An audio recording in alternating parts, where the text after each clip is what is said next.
told you it was okay for you to allow people to disrupt your peace? I don't understand. What the hell? Disrupt my peace? What? Why you feel that it is okay to be a part of the spiritual journey, but keep attaching yourself to spiritual leeches. Talk about a good spiritual journey. What? And what you're doing is that, and how. But until you really dedicate yourself to where you know how to be by yourself, your ego, and so dedication. You telling me I still gotta do dedication to what you believe in. Now, it's true. Who got ego? I know I ain't got ego.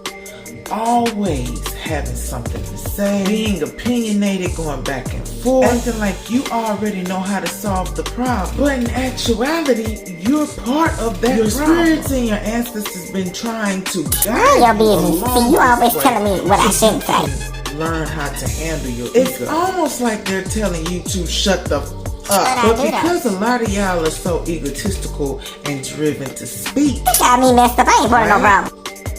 A lot of times your spiritual guides just feel like, I've been trying to guide them. We let her speak so much, or we let him speak so much to where he dug this hole for himself in the first place. This is why we're guiding them to these people. Or you know what? This is why we're guiding them to these toxic ass folks. Because we will not allow for this person to disrupt the pure one's peace until they ask. Said that some of y'all have to continuously. You talk too damn much. Shut the fuck up.